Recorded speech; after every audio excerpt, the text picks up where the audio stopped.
qu'est-ce que c'est la conscience? Comment est-ce que nos pensées, nos émotions, nos joies, nos peines, comment tout ça peut naître de la simple matière de notre cerveau? C'est vraiment l'une des questions les plus anciennes et les plus profondes qu'on se soit jamais posées. Cette image, elle résume parfaitement le problème. On a d'un côté le corps, la machine, et de l'autre l'esprit, ce fameux fantôme. Pendant des siècles, la science a un peu tourné en rond face à ce défi lancé par les philosophes. Comment le monde subjectif, notre monde intérieur, peut-il bien émerger du monde physique, matériel? Et cette intuition, elle est partout, vraiment. Dans l'Égypte ancienne, il y avait le Ba, une sorte d'âme-oiseau à tête humaine qui s'envolait après la mort. Dans l'art chrétien, c'est la colombe qui symbolise l'âme. L'idée que nos pensées, notre essence ne sont pas tout à fait d'ici, qu'elles sont immatérielles, est ancrée très très profondément en nous. Alors, commençons par le début. Définissons un peu mieux ce problème historique, ce fameux fantôme dans la machine, auquel la science essaie de répondre aujourd'hui. Ce sentiment d'être face à un mur, il n'est pas nouveau du tout. Déjà au XVIe siècle, Montaigne se lamentait en disant que les plus grands esprits, d'Hippocrate à Aristote, n'arrivaient même pas à se mettre d'accord sur où se trouvait l'âme. Certains disaient dans le cerveau, d'autres dans le cœur, et même dans l'estomac. C'était le flou total. Et puis arrive René Descartes. C'est lui qui va vraiment poser le problème le plus clairement avec sa théorie, le dualisme. Pour lui, c'était simple. Le corps, c'est une machine, un automate complexe. Mais la pensée, la raison, ça appartient à autre chose, à une âme immatérielle. Et en faisant ça, il a lancé, sans le savoir, le fameux défi de Descartes à la science.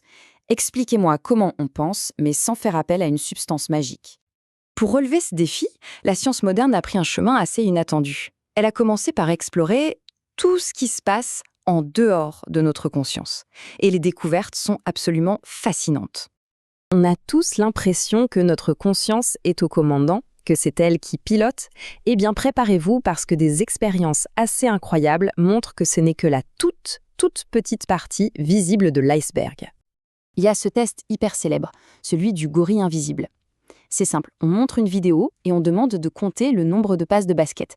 Et pendant ce temps, une personne déguisée en gorille traverse la scène. Eh bien, la plupart des gens, trop concentrés, ne voient rien du tout. Absolument rien. Ça montre bien que notre conscience filtre la réalité en permanence. Ce qu'elle décide d'ignorer, on ne le voit tout simplement pas. Une autre expérience tout aussi folle. Quelqu'un demande son chemin dans la rue. En pleine conversation, deux hommes passent entre eux en portant une grande porte. Et hop, l'acteur qui posait la question est remplacé par un autre. Et là encore, surprise, la plupart des gens ne remarquent même pas le changement de personne. Notre perception du monde est bien plus une reconstruction qu'un enregistrement fidèle. Et là, ça devient presque dérangeant. Non seulement les participants à cette expérience ne voient pas qu'on leur a montré la photo qu'ils n'avaient pas choisie, mais en plus, ils se mettent à justifier un choix qu'ils n'ont jamais fait. Notre cerveau est un maître pour inventer des histoires cohérentes et rationaliser des actions dont on ignore la véritable origine. Et attention, ce point est crucial. Cet inconscient surpuissant peut même être meilleur que notre réflexion consciente. Dans cette étude, on a demandé à des gens de choisir la meilleure voiture parmi plusieurs options complexes. Regardez le graphique. Le groupe qui a été distrait et qui n'a donc pas pu y réfléchir consciemment, c'est la première barre, a fait le bon choix dans près de 60% des cas. C'est bien mieux que le groupe qui a réfléchi attentivement. C'est comme si notre inconscient était une machine à traiter des tonnes d'infos en même temps. D'accord? Alors, si l'inconscient est si puissant, s'il fait presque tout le travail, à quoi peut bien servir la conscience? Une théorie moderne, très élégante, nous donne une piste de réponse. En fait, il faut imaginer qu'il y a deux superordinateurs dans notre tête. L'inconscient, c'est le processeur massivement parallèle, ultra rapide, qui gère des milliers de choses en même temps. La conscience, elle, est beaucoup plus lente. Elle ne peut traiter qu'une seule chose à la fois. Elle est en série. Du coup, son rôle doit être très, très spécifique. Et c'est là qu'intervient la théorie de l'espace de travail global. L'idée, c'est que la conscience n'est pas une entité, c'est une fonction. Sa fonction, c'est la communication. C'est un peu le grand tableau d'affichage du cerveau. Elle prend une information, une seule, jugée cruciale, et elle la diffuse à tout le reste du système pour que tout le monde soit au courant. On peut prendre une analogie. Imaginez le cerveau comme une grande salle de réunion avec plein de spécialistes, des démons, qui crient tous en même temps leur analyse de la situation. C'est un chaos total. Puis, une seule analyse, la plus pertinente, est sélectionnée. Elle est écrite en gros sur un tableau blanc au milieu de la pièce, c'est l'espace de travail conscient. Une fois sur ce tableau, tout le monde peut la lire. Le département mémoire, le département action, le département langage. C'est comme ça qu'une pensée devient consciente. Bon, C'est une très belle théorie, mais est-ce qu'on peut la prouver? Est-ce qu'on peut voir quelque chose se passer dans le cerveau au moment précis où une information devient consciente? La réponse est oui. Et voilà cette signature. Environ 300 millisecondes, soit un tiers de seconde après qu'on nous ait montré quelque chose, si cette chose devient consciente, on observe une vague d'activité électrique énorme et synchronisée qui déferle sur tout le cerveau. C'est l'onde P3. Si l'information reste inconsciente, rien, pas de vague. C'est un marqueur physique et mesurable. Cet embrasement, c'est la manifestation physique de l'information qui entre dans l'espace de travail global. C'est vraiment le moment où une info, qui était jusque-là confinée dans une petite zone spécialisée du cerveau, est soudain diffusée à grande échelle, devenant ainsi accessible à tous les autres modules et donc consciente. Et être capable de détecter cette signature, ce n'est pas juste une curiosité de laboratoire. Ça a des conséquences humaines immenses.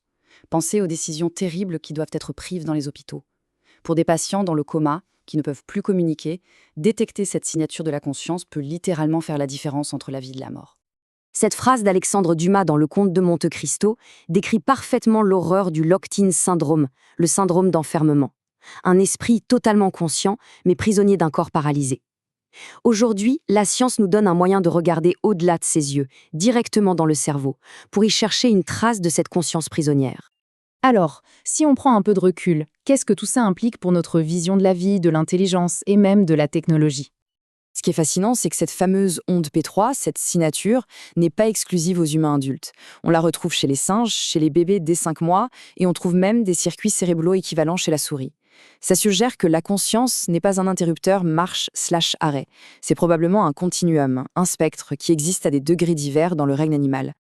Et du coup, en comprenant la conscience comme une architecture, comme un plan de fonctionnement, on peut commencer à se demander ce qu'il faudrait pour en construire une. Une machine consciente, ça aurait besoin de quoi? Eh bien, de cet espace de travail centralisé, d'un accès à tout un tas de modules spécialisés, de l'autonomie pour décider quoi y mettre, et sans doute d'une forme de métacognition, la capacité de savoir ce qu'elle sait. Et tout ça, ça nous amène à une question vertigineuse. Si une décision, volontaire, n'est rien d'autre que le résultat d'un processus physique, le moment où une information gagne la compétition pour accéder à l'espace de travail, qu'est-ce que ça veut dire pour le libre arbitre? La science est en train de nous donner le code de la conscience, mais elle rend la question de ce que signifie être humain encore plus fascinante et plus ouverte que jamais.